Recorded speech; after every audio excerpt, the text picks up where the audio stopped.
Pelajaran garis dan sudut dengan sandi semapur.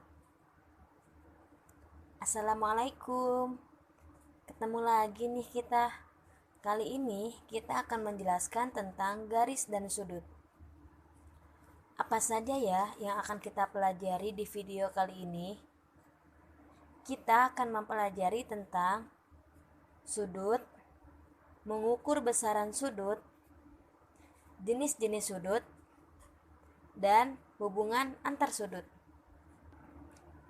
Kali ini kita belajar garis dan sudut dengan cara yang berbeda loh. Kita belajar garis dan sudut dengan cara menggunakan sandi semapur. Apa sih sandi semapur itu? Sandi semapur adalah suatu cara untuk memberi atau menerima suatu berita dengan menggunakan alat seperti bendera, dayung, tongkat, dan lain-lain. Bagian yang pertama, kita akan menjelaskan tentang sudut. Sudut adalah daerah yang dibentuk oleh pertemuan antara dua buah sinar atau dua buah garis yang lurus. Suatu sudut dapat dibentuk dari dua buah sinar yang memiliki titik pangkal yang sama atau titik pangkalnya saling berhimpit. Perhatikan gambar huruf O dari sandi semapur berikut. Gambar ini menunjukkan bahwa posisi tangan berada di atas dan tangan kanan berada sejajar dengan bahu. Dan kita akan menghitung sudutnya sehingga diperoleh A, B, dan C. Untuk komponen sudut, yang pertama adalah kaki sudut, yaitu ditunjukkan pada tangan kiri atau garis AB dan tangan kanan atau garis CB. Sementara komponen sudut yang kedua yaitu titik sudut yang ditunjukkan oleh titik B atau pada badan yang memperagakan gerakan sandi semapur tersebut. Karena B sebagai titik sudut, maka kita dapat menuliskan sudut ABC atau sudut CBA. Dengan catatan, titik sudut selalu berada di tengah di antara kaki-kaki sudut. Bagian yang kedua, kita akan menjelaskan tentang mengukur besaran sudut. Kita akan mengukur besaran sudut dengan rumus dari sandi semapur. Perhatikan baik-baik ya gambar berikut. Gambar ini merupakan semua rincian dari gerakan-gerakan huruf dari sandi semapur, yang dimana gerakan-gerakan ini dapat membentuk sebuah lingkaran jika dijumlahkan dari sandi semapur dari huruf A hingga huruf Z. Baiklah, kita akan mulai menghitung besaran sudut dengan acuan gambar lingkaran tersebut. Contoh, cari besaran sudut dari huruf-huruf berikut. Yang pertama, besar sudut pada bentuk sandi semapur huruf Q. Pada gambar huruf Q ini menunjukkan bahwa tangan kanan sejajar dengan bahu. Dan jika kita asumsikan ke dalam lingkaran, maka akan terbentuk sudut sebesar 180 derajat. Sedangkan pada tangan kiri berada di atas kepala, dan jika kita asumsikan ke dalam lingkaran, maka akan terbentuk sudut sebesar 45 derajat. Jadi, besar sudut yang terbentuk dari sandi semapur pada huruf Q yaitu 180 derajat dikurang 45 derajat sama dengan 135 derajat. Untuk lebih jelasnya, simak video untuk contoh kedua.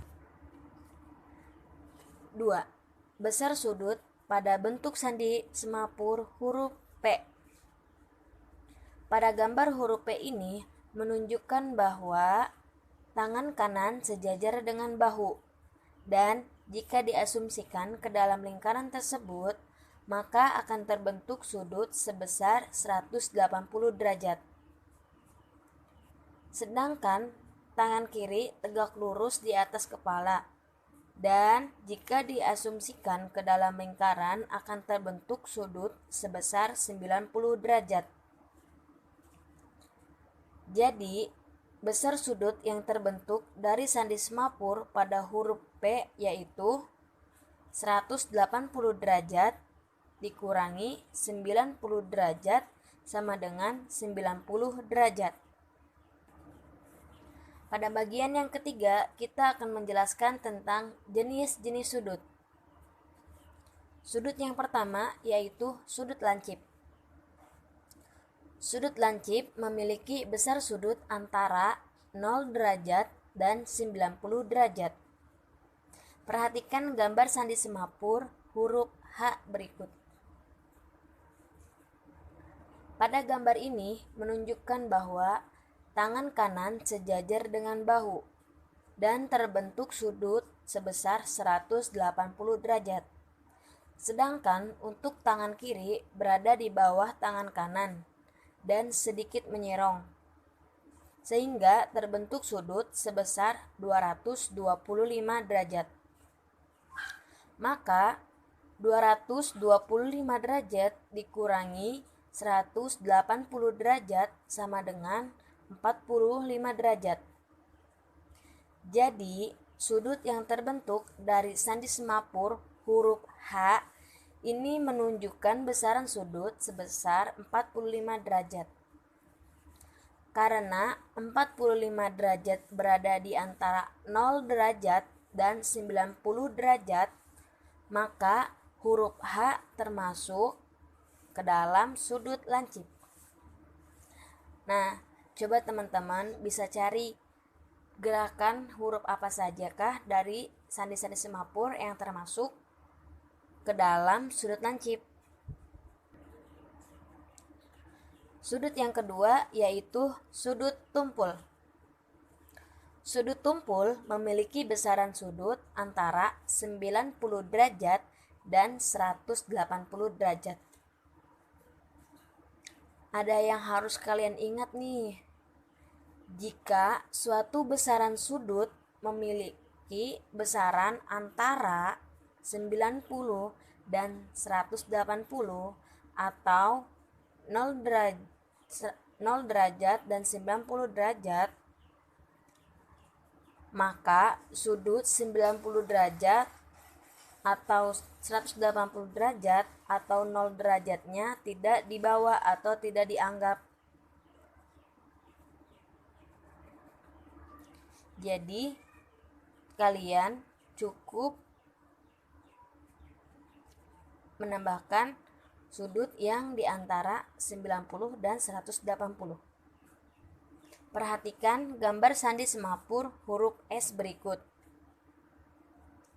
Pada gambar ini menunjukkan bahwa tangan kanan sejajar dengan bahu dan terbentuk sudut 180 derajat. Sedangkan untuk tangan kiri berada di sebelah kiri dan agak membuka ruang sedikit dari tubuh, sehingga terbentuk sudut sebesar 315 derajat. Maka 315 derajat dikurangi 180 derajat sama dengan 135 derajat. Jadi, sudut yang terbentuk dari sandi semapur huruf S ini menunjukkan besaran sudut sebesar 135 derajat. Nah, karena 135 derajat ini berada di antara 90 derajat dan 180 derajat, maka huruf S ini termasuk ke dalam sudut tumpul. Nah, sekarang coba lagi teman-teman cari gerakan huruf apa sajakah dari sandi-sandi semapur yang termasuk sudut tumpul juga. Sudut yang ketiga yaitu sudut siku-siku. Sudut siku-siku memiliki besaran sudut 90 derajat. Perhatikan gambar sandi semapur huruf J berikut. Pada gambar ini menunjukkan bahwa tangan kanan tegak lurus berada di samping kepala dan membentuk sudut sebesar 90 derajat. Sedangkan untuk tangan kiri berada sejajar dengan bahu, sehingga sudut yang terbentuk sebesar 0 derajat. Maka 90 derajat dikurangi 0 derajat sama dengan 90 derajat.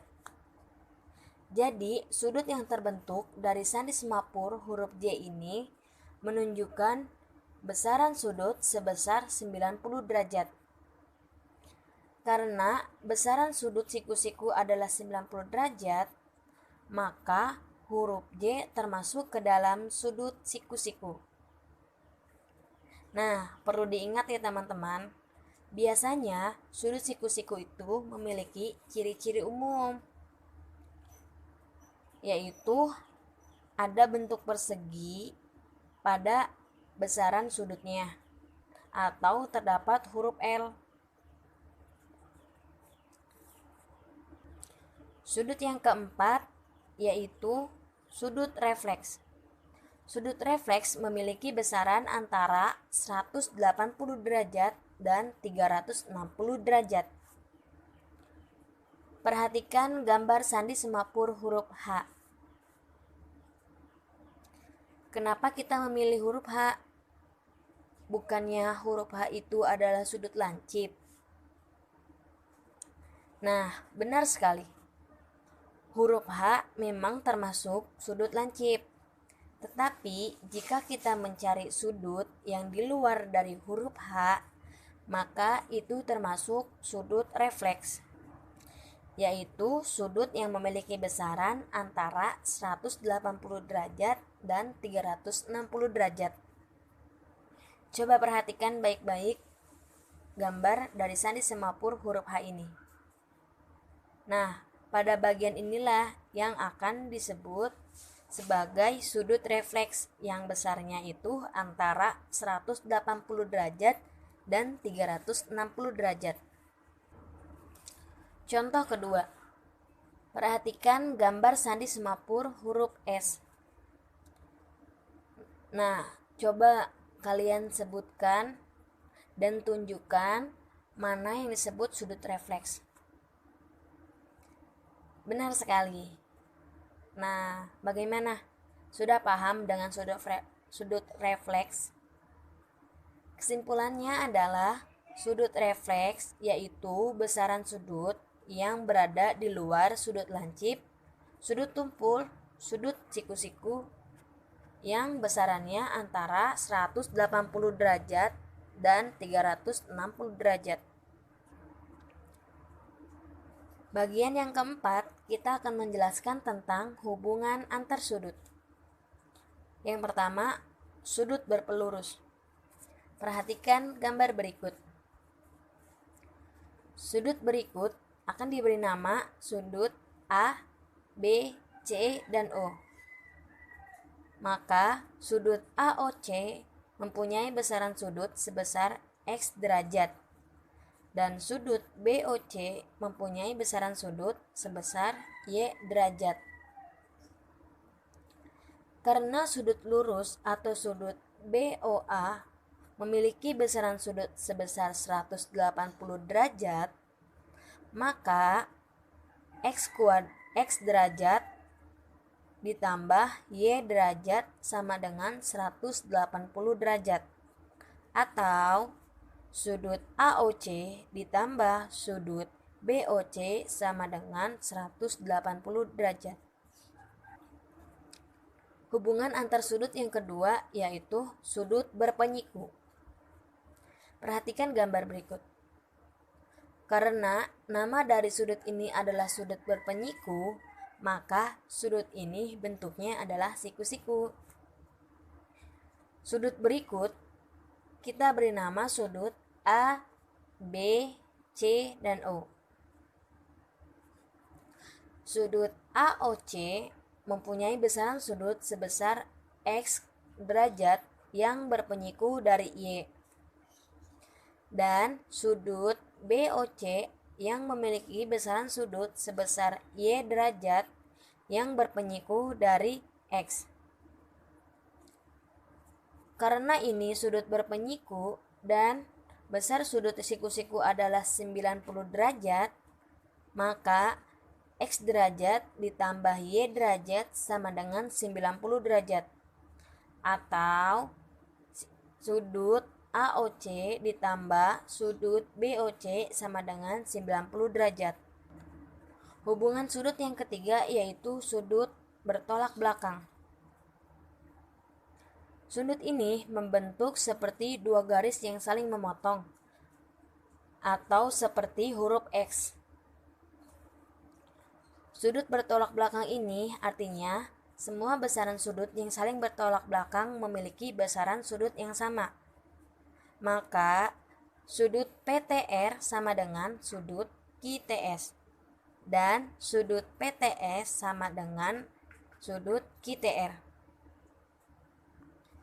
Sekian video pembelajaran dari kami, semoga bermanfaat.